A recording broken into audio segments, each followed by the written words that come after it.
आगामी पश्चिम बंगाल विधानसभा चुनाव में किस पार्टी की बनेगी सरकार और कौन बनेगा पश्चिम बंगाल का अगला मुख्यमंत्री। तो इसी बीच एक ओपिनियन पोल सर्वे आया है। क्या है वो ओपिनियन पोल सर्वे जिसके आंकड़े आपको भी चौंका सकते हैं। जिलेवार आंकड़े बताने से पहले आपको बता दें कि पश्चिम बंगाल में विधानसभा की 294 सीटें हैं और किसी भी पार्टी को पूर्ण बहुमत की सरकार बनाने के लिए 148 सीटों की जरूरत होती है। जैसा कि आपको मालूम है कि 2021 के विधानसभा चुनावों में टीएमसी ने सरकार बनाई थी, यानी कि ममता बनर्जी पश्चिम बंगाल की मुख्यमंत्री हैं। लेकिन आगामी जो चुनाव होने वाले हैं उसमें किस पार्टी की बनेगी सरकार और कौन पश्चिम बंगाल का मुख्यमंत्री बनेगा, तो इसी बीच जो ओपिनियन पोल सर्वे आया है उसके जिलेवार आंकड़े आपको बताते हैं। तो सबसे पहले हम बात करेंगे हुगली की। हुगली में विधानसभा की 18 सीटें हैं। अगर बीजेपी की बात करें तो बीजेपी 6 सीटों के साथ बढ़त बनाती हुई दिखाई दे रही है। अगर कांग्रेस की बात की जाए तो कांग्रेस का यहां से खाता खुलने का अनुमान नहीं है। वहीं टीएमसी की अगर बात करें तो टीएमसी 12 सीटों के साथ बढ़त बनाती हुई दिखाई दे रही है। उसके बाद हम बात करते हैं हावड़ा की। हावड़ा में विधानसभा की 16 सीटें हैं। अगर बीजेपी की बात करें तो बीजेपी के खाते में यहां से 5 सीटें जाने का अनुमान है, तो वहीं कांग्रेस पार्टी के खाते में यहां से महज 1 सीट ही जाती हुई दिखाई दे रही है। अगर टीएमसी की बात की जाए तो टीएमसी के खाते में यहां से 10 सीटें जाने का अनुमान है। उसके बाद हम बात करेंगे दक्षिण 24 परगना की। दक्षिण 24 परगना की अगर बात करें तो यहाँ पे विधानसभा की 31 सीटें हैं। अगर बीजेपी की बात की जाए तो बीजेपी के खाते में 5 सीटें जाने का अनुमान है, तो वहीं कांग्रेस पार्टी के खाते में महज 1 सीट ही जाती हुई दिखाई दे रही है। अगर टीएमसी की बात करें तो टीएमसी के खाते में यहाँ से सबसे अधिक 25 सीटें जाने का अनुमान है। अगला जिला है मालदा। मालदा में विधानसभा की 12 सीटें हैं। अगर बीजेपी की बात करें तो बीजेपी के खाते में 3 और कांग्रेस पार्टी के खाते में 2 सीटें जाने का अनुमान है। अगर टीएमसी की बात की जाए तो टीएमसी 7 सीटों के साथ बढ़त लेती हुई दिखाई दे रही है। उसके बाद हम बात करेंगे मुर्शिदाबाद की। मुर्शिदाबाद की अगर बात करें तो यहाँ पे विधानसभा की 22 सीटें हैं। अगर बीजेपी की बात की जाए तो बीजेपी के खाते में 6 और कांग्रेस पार्टी के खाते में 2 सीटें जाने का अनुमान है। टीएमसी की बात करें तो टीएमसी के खाते में यहाँ से 14 सीटें जाने का अनुमान है। जैसा कि आपको मालूम है मुर्शिदाबाद में हुमायूं कबीर ने बाबरी मस्जिद की नींव रखी है। अगर उसको देखते हुए ये देखा जाए कि चुनावों में क्या परिणाम आने वाले हैं तो बीजेपी को यहाँ से काफ़ी फायदा मिल सकता है। अगला जिला है दार्जिलिंग। दार्जिलिंग में विधानसभा की 5 सीटें हैं। अगर बीजेपी की बात करें तो बीजेपी के खाते में 2 और कांग्रेस के खाते में कोई भी सीट जाने का अनुमान नहीं है। अगर टीएमसी की बात करें तो टीएमसी के खाते में यहाँ से 3 सीटें जाने का अनुमान है। अगला जिला है जलपाईगुड़ी। जलपाईगुड़ी में विधानसभा की 7 सीटें हैं। अगर बीजेपी की बात की जाए तो बीजेपी के खाते में यहाँ से 2 सीटें जाने का अनुमान है, तो वहीं कांग्रेस का यहाँ से खाता खुलता हुआ दिखाई नहीं दे रहा है। अगर टीएमसी की बात करें तो टीएमसी के खाते में यहाँ से सबसे अधिक 5 सीटें जाती हुई दिखाई दे रही हैं। उसके बाद हम बात करते हैं कूच बिहार की। कूच बिहार की अगर बात करें तो यहाँ पे विधानसभा की 9 सीटें हैं। अगर बीजेपी की बात की जाए तो बीजेपी के खाते में यहाँ से 3 सीटें जाने का अनुमान है, तो वहीं कांग्रेस के खाते में महज 1 सीट ही जाती हुई दिखाई दे रही है। अगर टीएमसी की बात करें तो टीएमसी के खाते में कूच बिहार की 9 सीटों में से 5 सीटें जाने का अनुमान है। उसके बाद हम बात करते हैं अलीपुरद्वार की। अलीपुरद्वार में विधानसभा की 5 सीटें हैं। अगर बीजेपी की बात करें तो बीजेपी के खाते में महज 1 सीट ही जाने का अनुमान है, तो वहीं कांग्रेस का यहां से खाता खुलता हुआ दिखाई नहीं दे रहा है। अगर टीएमसी की बात करें तो टीएमसी के खाते में 4 सीटें जाने का अनुमान है। उसके बाद हम बात करते हैं उत्तर दिनाजपुर की। उत्तर दिनाजपुर में विधानसभा की 9 सीटें हैं। अगर बीजेपी की बात करें तो बीजेपी के खाते में 3 सीटें जाने का अनुमान है, तो कांग्रेस के खाते में कोई भी सीट जाती हुई दिखाई नहीं दे रही है।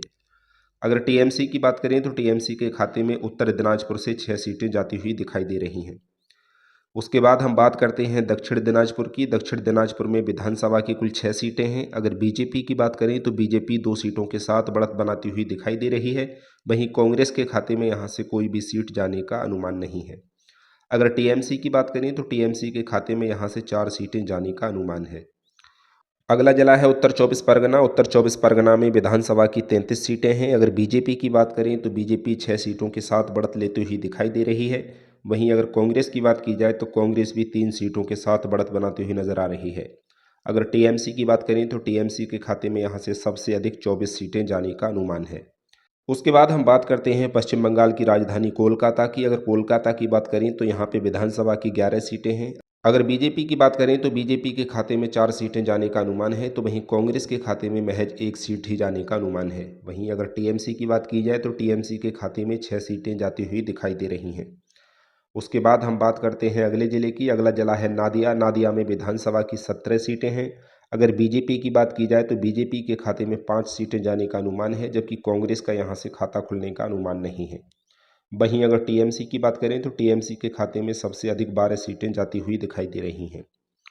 अगला जिला है बांकुरा। बांकुरा में विधानसभा की 12 सीटें हैं। अगर बीजेपी की बात करें तो बीजेपी के खाते में 5 सीटें जाने का अनुमान है, तो वहीं कांग्रेस के खाते में कोई भी सीट जाती हुई दिखाई नहीं दे रही है।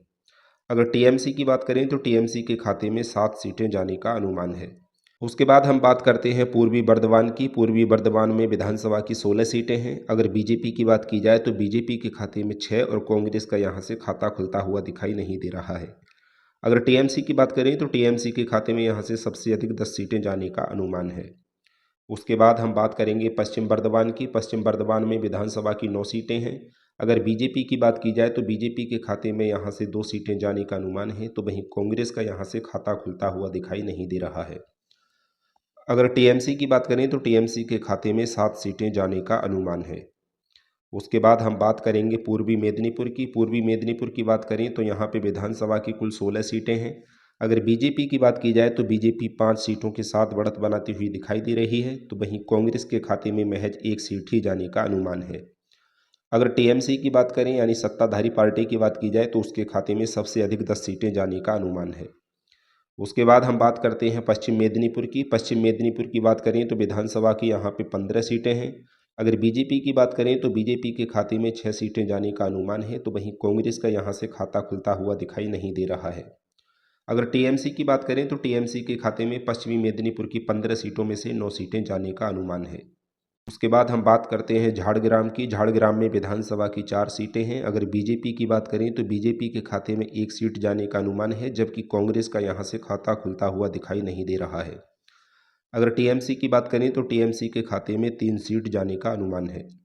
उसके बाद हम बात करते हैं पुरुलिया की। पुरुलिया की अगर बात करें तो यहाँ पे विधानसभा की 9 सीटें हैं। अगर बीजेपी की बात की जाए तो बीजेपी के खाते में 3 सीटें जाने का अनुमान है, तो वहीं कांग्रेस के खाते में कोई भी सीट जाती हुई दिखाई नहीं दे रही है। अगर टीएमसी की बात करें तो टीएमसी के खाते में 6 सीटें जाने का अनुमान है। उसके बाद हम बात करते हैं बीरभूम की। बीरभूम में विधानसभा की 11 सीटें हैं। अगर बीजेपी की बात की जाए तो बीजेपी के खाते में 4 सीटें जाने का अनुमान है, जबकि कांग्रेस के खाते में कोई भी सीट जाती हुई दिखाई नहीं दे रही है। अगर टीएमसी की बात करें तो टीएमसी के खाते में यहाँ से सबसे अधिक 7 सीटें जाने का अनुमान है। उसके बाद हम बात करते हैं अगले जिले की। अगला जिला है कलिम्पोंग। कलिम्पोंग में विधानसभा की महज 1 सीट है। अगर बीजेपी की बात करें तो बीजेपी और कांग्रेस का यहाँ से खाता खुलता हुआ दिखाई नहीं दे रहा है, जबकि कलिम्पोंग की जो 1 सीट है वो टीएमसी के खाते में जाती हुई दिखाई दे रही है। तो जिस तरीके से आप देख रहे थे, ये ओपिनियन पोल के आंकड़े हैं कि किस पार्टी के खाते में कितनी सीटें जाएंगी। अब हम आपको बताते हैं कि किस पार्टी के खाते में कितनी सीटें जाने का अनुमान है। तो आपको बता दें कि बीजेपी के खाते में 294 कुल सीटों में से 85 सीटें जाने का अनुमान है। वहीं अगर कांग्रेस की बात करें तो कांग्रेस के खाते में 12 सीटें जाती हुई दिखाई दे रही हैं। अगर टीएमसी की बात करें तो टीएमसी एक बार फिर पूर्ण बहुमत की सरकार बनाती हुई दिखाई दे रही है। यानी टीएमसी के खाते में 294 सीटों में से 197 सीटें जाती हुई दिखाई दे रही हैं, जबकि पूर्ण बहुमत के लिए 148 सीटों की ज़रूरत होती है। अगर बीजेपी की बात करें तो बीजेपी को पिछले चुनाव के मुकाबले काफ़ी फायदा होता हुआ दिखाई दे रहा है। तो ये महज ओपिनियन पोल के आंकड़े हैं कि किस पार्टी की सरकार बनेगी और कौन बनेगा पश्चिम बंगाल का मुख्यमंत्री। वो तो जब चुनाव होगा तभी क्लियर हो पाएगा कि किस पार्टी की बनेगी सरकार और कौन बनेगा पश्चिम बंगाल का अगला मुख्यमंत्री। फिलहाल इस वीडियो में इतना ही, और अधिक अपडेट के लिए जुड़े रहिए हमारे साथ।